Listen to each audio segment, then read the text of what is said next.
Hi there, my name is Philip, and I'll be your tour guide for the next couple of minutes. Where I'm standing is in the middle of a trench. These trench systems here around Helsinki were built between 1915 and 1917. I'm in one of them called Fortified Base number 18, fire position number 2. It's in Peltoheinä. Just to orientate you more to the ground, that way, southeast, 13 kilometers, is Suomenlinna.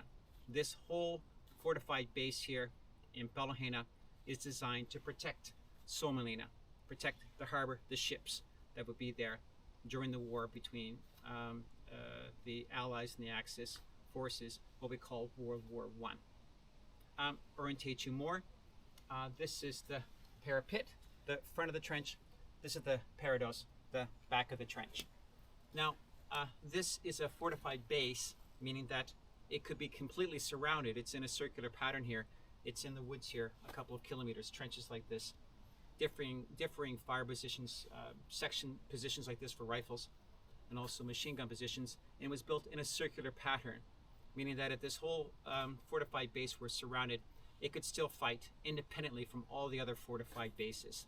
There's roughly 300 of them around Helsinki, so you understand the magnitude and the size of these fortified bases around Helsinki. All of these positions were built by Finns. The Russians were the ones who designed them, and the Finns were the contractors who built them. Now, you might be thinking, okay, during World War I, the Russians got all of their experience fighting on the continent between France and Germany there in the lowlands. Well, that's not true. When you think of World War I, you think of trenches, yes. However, these trenches are not based on what was being done on the continent. These trenches are from an earlier conflict. The design of them is from an earlier conflict between the Russians and the Japanese empires fighting over Manchuria. This was between 1904 and 1905.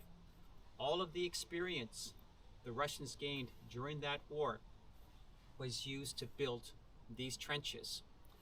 Specifically, the defense of Port Arthur in the winter 1904-1905, and specifically Hill 203, which was the main defensive position they used, which was overlooking Port Arthur. And all of those, all of you see here, the design, the reason, everything that you see here is based off what the Russians got from experience firsthand fighting the Japanese.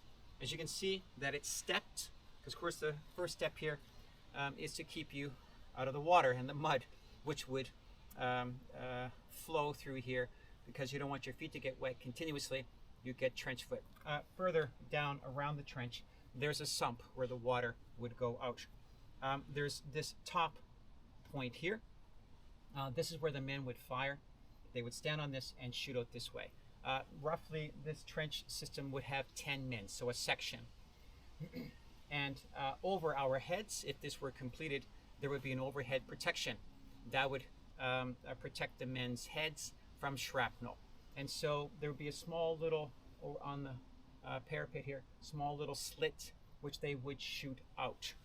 And some men would even be standing on the back shooting over as well when there weren't artillery rounds coming in. So these are quite unique. In this fire base, there are rifle positions like this, there are machine gun positions, and also searchlight positions. And the searchlights is what the Russians learned when the Japanese were attacking to illuminate the attackers during night attacks.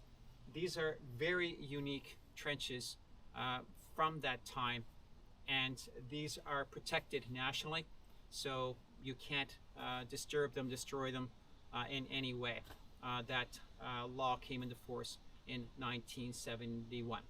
These are incredible positions. If you know what they are and what you're looking at, then you can see how they are made. Very clever positions. So if you have any questions or comments about any of these, please just contact me. Thanks very much. Talk to you soon. Bye.